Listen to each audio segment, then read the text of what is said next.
Welcome back to the 2020 LCS Spring Championship Finals, where we have just crowned our champions. Cloud9 3-0 dominant victory over FlyQuest. Gentlemen, what's the official word? Is this the most dominant final, most dominant team in LCS history? Yes. I would definitely say so, yeah. I mean, they were so good during the regular season. They crushed playoffs. They not only, the win-loss record, but we've been hammering stats over and over again about just how dominant they are. They're first all-time in, all these important categories. It's hard to really argue otherwise.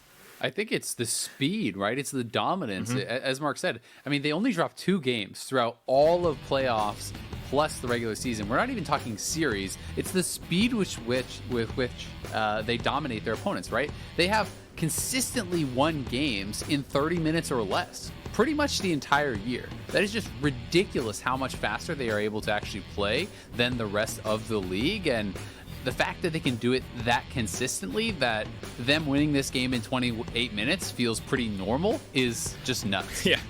Crumbs, I think that's even highlighted by the fact that 1.1K gold lead that FlyQuest had in the first 10 minutes, that's about as good as you're going to get against this Cloud9 roster this split. You saw that they were trying to punish Nisqy and how much it took for them to actually get something out of Cloud9, and that's all. That little 1K graph, that shows you how much FlyQuest was able to lift out of Cloud9 this game. It just really shows that even when it comes to playing defensively, they have that on lock as well. So I honestly don't really know how someone's supposed to defeat them right now with the tools that other teams have. There is no weak point. There's just none. We talk about them attacking Nisqy. I mean, they actually did a pretty good job setting him behind and killing him. But then Vulcan's roams, Licorice picking up kills all over the place, setting up dives in the bot lane. Like, wherever you do eventually manage to find a hole in C9's game plan, like, they very quickly open up some more in yours. It's so hard. It's a Hydra.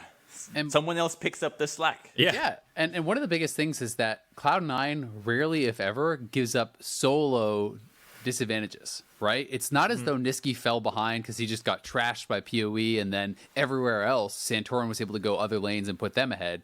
It's that Nisqy was put behind by consistent 3 and 4 man plays, utilizing many ults to attack him, and still was able to stay relevant in the game. And this is something that Cloud9 can do because they have such damn good laners in every single lane that if you put 4 people mid lane, well, guess what? Bot lane is killing you 2v2 or 2v1 because you left your ADC alone.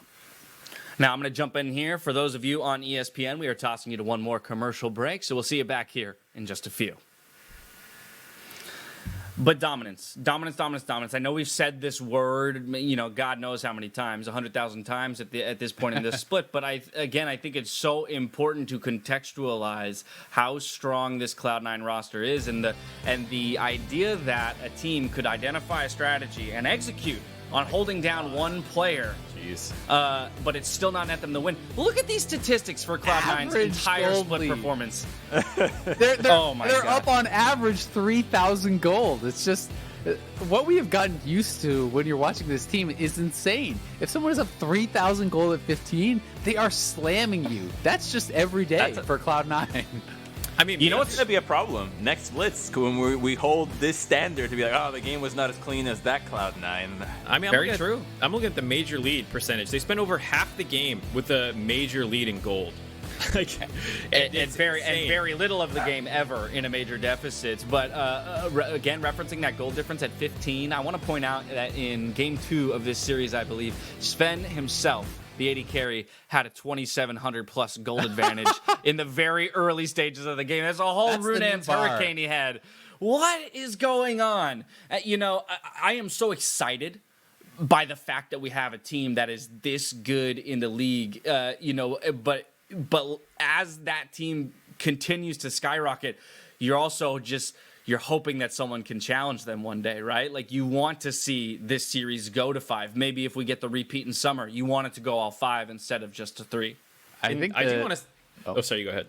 The biggest winner today, though, it has to be said, is Zven. Not only does he get the first ever LCS and LEC title, no one has ever done that before, but he no longer has to hear "no Quicksilver Sash" every time playoffs comes out.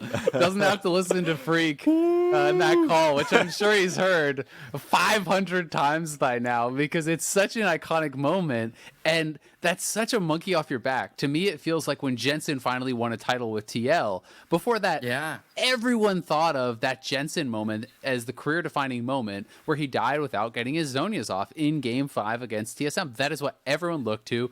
That moment of Ezreal getting caught out for Zven in Game 5, that is what defined his career in NA. Him not being able to replicate the success that he had in Europe. And now that is wiped clean. You know, he has a fresh start with everyone looking at him being a part of this incredible run.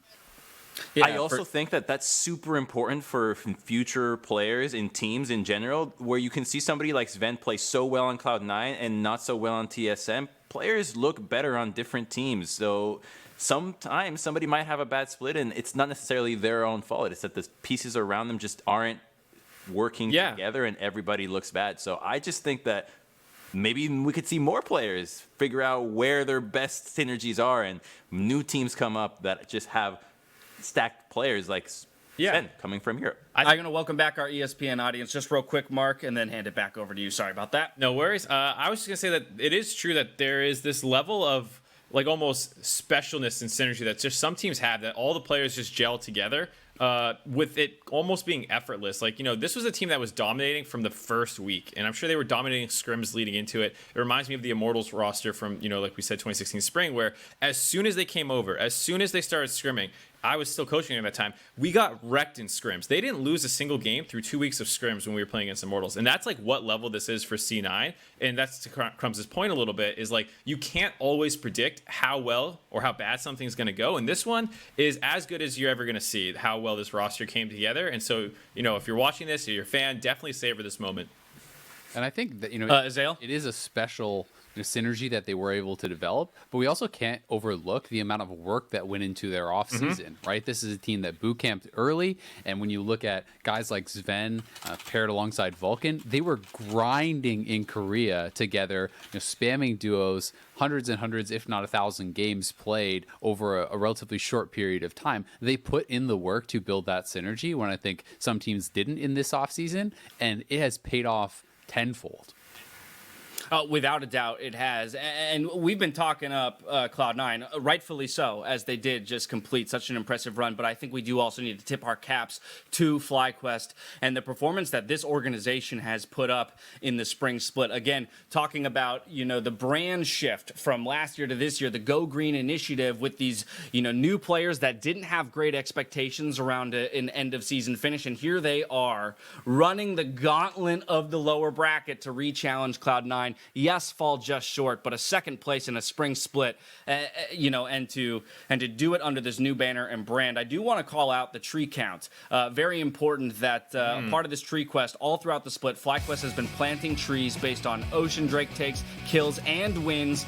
Coming into the day, it was 8,216 trees already planted here by FlyQuest. At the end of the day today, of course, they didn't take the victory, but we have bumped up to 8,394. So good on them. I love that green-oriented mindset. I love the idea of keeping the planet and the people healthy and safe. I mean, sure, you didn't win, but they captured so many hearts along the way with this initiative, so I think it would only be right for FlyQuest to say, you know what, the planet could use some more trees. Just plant them anyways, and everybody will be happy. Yeah. Yeah, when the quarantine, hey, we should all get out there and plant some trees. Why not plant them? No, really. Like, hey, maybe when we're all done with the work from home stuff, we can get to that. But as we talk about FlyQuest, it is time for us to head over to a quick interview with Licorice, who's standing by for an interview with the first player to win both an EU and an NA title.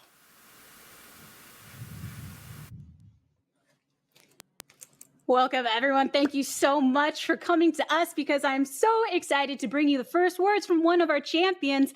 I've got Zven here, and first things first. From Niels back in the day to Zven now, you have become the first player in the world to ever win a title in both the European and North American Pro Leagues. So here's your chance. Tell the world, what exactly does this mean to you? I mean, it means a lot. This my first goal when I came here 2.5 years ago was to do this exactly, win, you know, a title in both regions. So more than anything, I feel like I just accomplished what I came here for. I guess so. I feel like a sense of relief, but also like I feel like a bit complete. I guess in a way, I feel like I got what I came here for now, and now it's just up from here only. So I feel this is so good. Yeah, you can take a deep breath because, I mean, let's face it, it wasn't an easy journey from you. If we look less than a year ago, you faced a lot of heavy criticism after your time on TSM that you were determined to turn around. And you managed to do so in a matter of months between the offseason and the beginning of the spring split. So what was it, whether it was driven from you directly, maybe a combination of that and the support around with Cloud9, that allowed you to make that quick turnaround to becoming one of the best ADCs in this entire region, if not the best?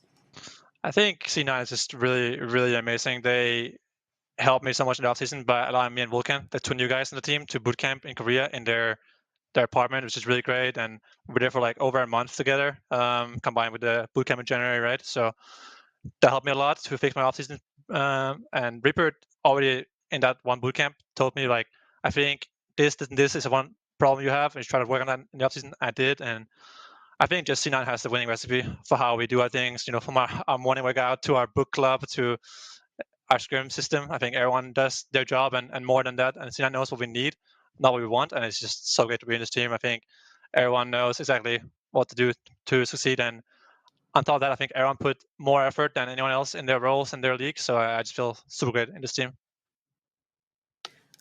From the words "I'm sorry" to the words "we're champions," so much has changed for you, and I'm so happy for you and the rest of the team. For now, we are going to send it back to the State Farm analyst desk and eventually get words from more champions here today.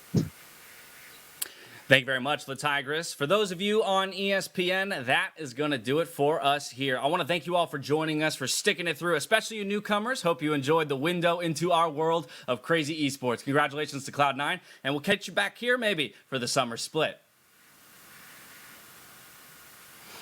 Gents, this has just been such an incredible experience, I think. Talking more holistically from a macro sense, that just remembering where we were a couple months ago, wondering if we would even be able to, witness the end of Cloud9's run. I consider myself very lucky to be sitting in the position I am right now, to have been able to witness the completion of this split and to see Cloud9 fulfill what it is clear that they so desperately wanted to achieve this year. It's only the beginning, which is the crazy part, right? This is less than 5 months that they've been actually playing together. So the fact that this team is already at this point just makes me so excited, and I just hope they can stay together for quite some time, because it feels like everybody's really stoked. I mean, we heard from Zven, they have a freaking book club in there. I love how that's the thing that Crumbs came away in the middle of that interview. He goes, "They got a book club?" Like he's basically about to go try and join that. Yeah, he's like, "Where's the final guy? If I could, I would. Yeah, LCS, expand it.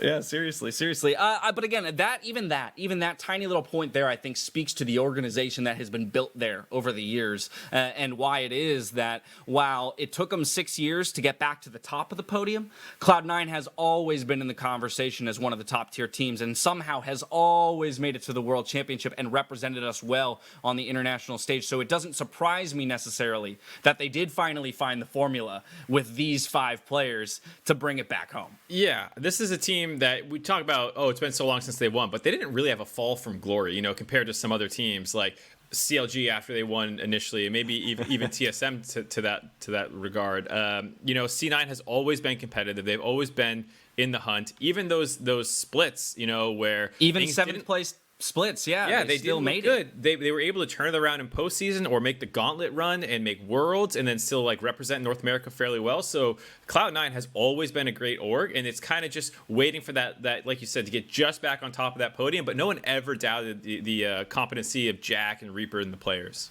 Azel? I think that's totally true, but I also think from the point of view of a competitor and from the point of view of Cloud9, that makes it hurt even more. Because when you know you are good and when you know you are capable of winning championships, but it just doesn't happen, you keep getting second, you keep falling just short, it kills you, right? That it feels so hard to keep up, I think, the level of dedication required to be at that level and to continuously be able to compete. And that, I think, is why it is so impressive, especially to look at a player like Zven, who has had some really serious highs and some really serious lows in his career, that throughout it all, he kept grinding. He kept chasing that dream, because I think so many players could have, come off of such the success he had, come to NA, failed, and then just given up and quit.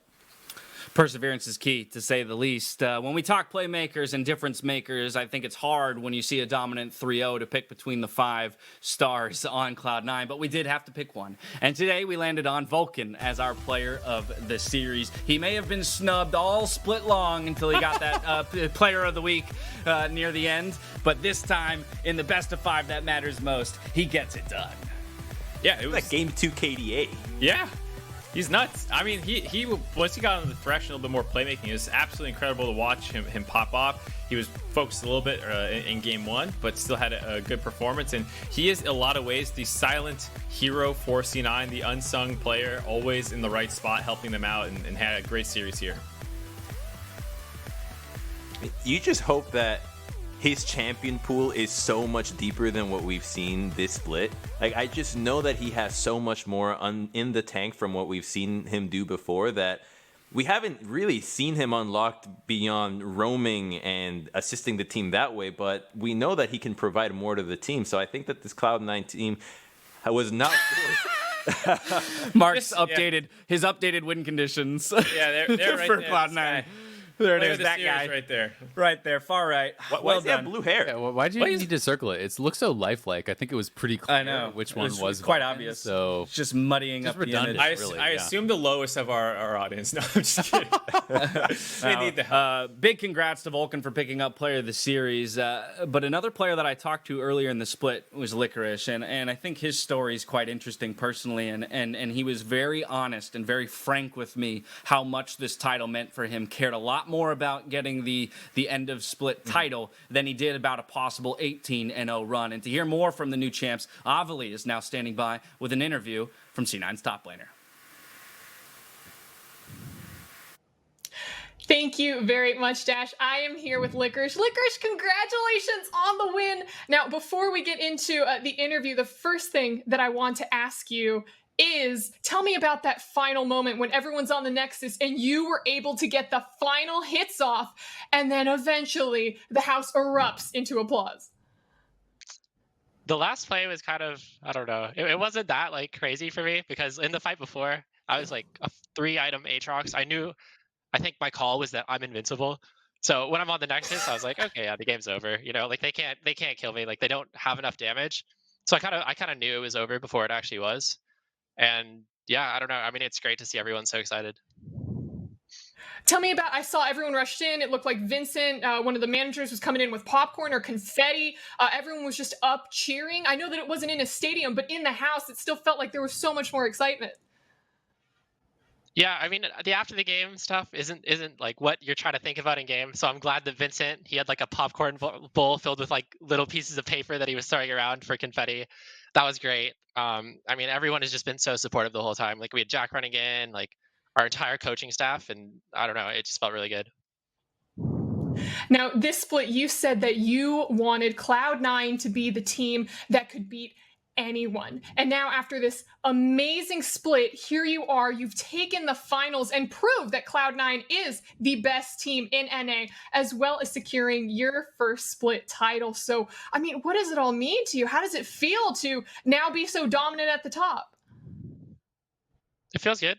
I don't know. I think that for me, I'm honestly a little disappointed that like everything went the way it did and we're playing remote and we like didn't have that big stadium moment. And obviously makes total sense why we're playing from home, and I think like absolutely the right call, but that's a bit disappointing. And also like I really want to play internationally with my team because I think that we are really talented and we work really hard, and I want to see how far we can go.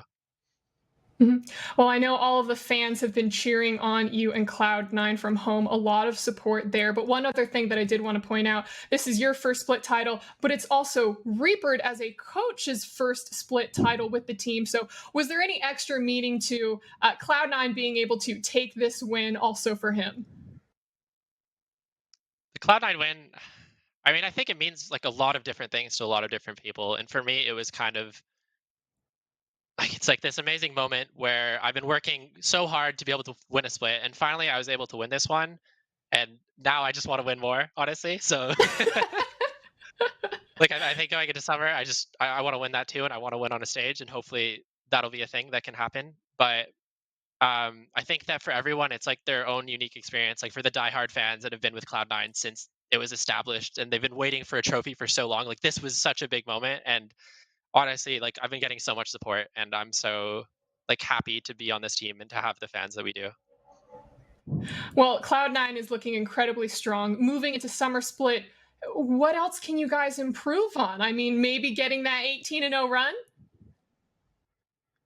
The 18-0 run would be cool. I'm not sure that that's actually what we're going to be focused on at all. I think that we are very good at the style that we play, and that there's still so much to practice and learn, because like, we're not perfect players, and I think that we're going to like keep working on ourselves and keep trying to get better and make sure that no one can catch us going into summer. That's an excellent mindset to have, Licorice. Once again, congratulations on the victory. Good luck with improvement towards summer. Maybe there is a Player of the Week statue in your future, but that's it for us here. Back to you guys at the desk. Thank you very much, Avali. A Player of the Week statue might be in his future, but I don't know if you care as much about those when you've got the LCS title and trophy already in your possession. One is bigger than the other. You know? One is a little bigger. Yeah. It's all he cares about now, because he already has one. So he needs the Player of the statue in summer. Reaper better draft him some Fiora Camille games until he gets it. Well, you know, I think that this is actually something we should touch on as well. We've talked a lot about the players, and rightfully we should. But Avali brought up the fact that Reapered has now secured himself as well an LCS title as coach. Crumbs, let's talk about the journey of this coach, one of our biggest mainstays on an org in Reapered, and what he has now finally achieved here. I think you have to look at his trajectory as somebody that was a player in a top organization, a very good player who then became a great coach in some very powerful teams in Asia, and was actually, I think, the first real imported coach in North America. So it was the Cloud9 having that foresight to say, yeah, this is the guy we want from now on. And the team has been built around what he wants to do as a coach. And finally now he gets to actually have that title. And I was also picking up from that interview with Zven, not just the book club, that he immediately recognized what Zven needed to work on. You listened past the book club? This is what you should do. Yeah, I'm surprised to find that out. Yeah. I was busy drafting an email to try and get on quite the book club revelation. leader. Azale, what do you got? What do you got, Azale? You know, I think that no one doubted how good of a coach that Reapered is. He has won Coach of the Split a bunch of times. Everyone talks about him every single split since he has been here. But this is the cherry on top, right? This is the screw you, I did it, right? You know, there's that one thing that is kind of in the back of your mind where anyone who wants to be a detractor of Reaper be like, well, he never won. He's had really good teams, but he's never won, right? And this is kind of that screw you, I did it, I've done it all. He's won the split, he's won, you know, internationally and done great there, and he has all of these Coach of the Split titles. So I really do think that Reaper has just built himself an incredible resume, and it's well deserved. And he definitely deserves it too, because I know what weirdly happens is once someone does something, people pretend like that other side wasn't there the whole time. I remember, you know, after their series versus WE in Game 5 and let the Caitlyn go through, I think it was that one, people were chirping nonstop about, you know, oh, Reaper can't get it done. He always fails drafts at the most important times. People ask the question, like you said, why can't he win when the pressure gets on in North America or whatever? And I think it's always been a little ridiculous, and it's great to finally have that validation of like, look, he can win. He's done it with so many players getting to the Worlds. He's done better than any other team at Worlds. Like, yes, I don't think you should have needed this to acknowledge. He's not perfect. He makes mistakes like everyone else, but I think he's the best coach North America has had for some time now. Yeah, looking to leave his mark on the region and shows no signs of slowing down. We've got one more interview ready, this time with the Tigress, who's standing by with C9's mid laner. Stand by. Thank you so much, Dash. We are hearing from one final player from the new championship Cloud9 squad, and it is Nisqy. First things first, I want to hear from you as you've developed a reputation as a vocal leader as well as somewhat of a class clown for your team. And we've heard about the meaning of this being the first title for everyone and how much of an importance that is for Cloud9. But how did your role then have to change, considering you all knew you had championship potential, but there's still so much pressure going into this match? I mean, to be honest, I think my team is really good compared to like the other teams. Like my ball lane is always winning lane for some reason. Licorice is holding his own, and then me and Blabber are just doing our things. But I feel like the most important thing that we did today as a team, I think, is just no one kind of got cocky. Like, we all played at our best performance, I think, and that's why it was a 3-0. And I think that's something that shows me how we are as a group. We're dominating the whole split, and then even in the finals, we still dominate. And I think it can still only go up from here, So yeah, I'm just really happy. While it's so wonderful how much honor you all give to your teammates in this situation, I want to talk a bit about your specific performance, because even the casters were talking about how they can send 4 people to your lane and you are totally good on your own. You contributed so much of your improvement to watching other players like Duembi during the off season. But did you ever feel at some point during this split that you developed your own trend setting style as far as within the North American scene?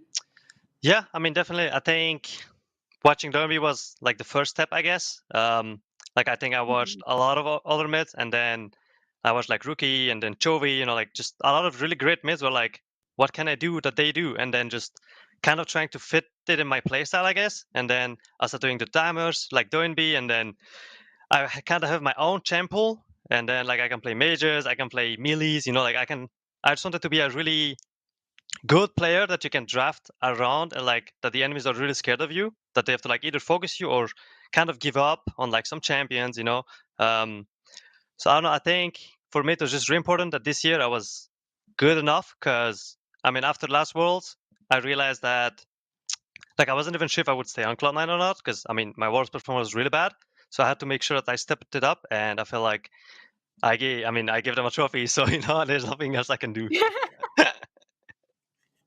Yeah, I don't know if you remember, but it was actually one of our very first interviews earlier this year where you said that you were the best mid laner before the votes went in, before anything else happened. So I want to give a personal congratulations to you in achieving that feat. But also, as a last Cloud9 player we're getting to hear from directly today, this is a big moment for Cloud9 and for all of the fans that stuck with this organization since the 2014 championship title. So here's your opportunity to speak on behalf of your team to all the fans out there that have stuck with you all during this entire time.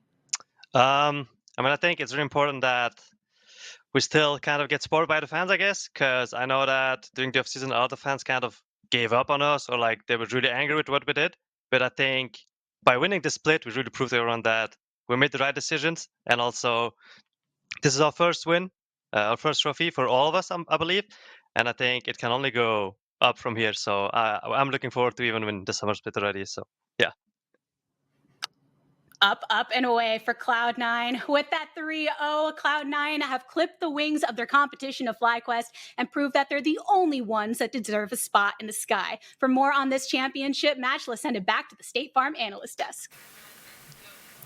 Thank you very much, Licorice. Nisqy, the way he has slotted into this Cloud9 roster, and specifically the way that he has augmented their ability to play the game, I think that's the thing that speaks to me the most. Jat was calling him, what, the non-CS laner or something today? Yeah. I don't remember what term he was using. It was a very weird one. But the idea, he was totally flaming him. The idea, though, that Nisqy is so willing to sacrifice what might be small personal gains within the game to set up everyone else on the map for success is what really impresses me. It's different from how mid used to be, where you'd want to just put all of the resources on mid lane and you could count on mid to carry, and now you see a style where mid can be selfless and try to help everybody else, and suddenly this is a great new way of playing the game, but it makes for more action-packed games, so I prefer it than the other way years ago. If your mid laner is willing to give up that cannon wave, that's true love right there. Yeah.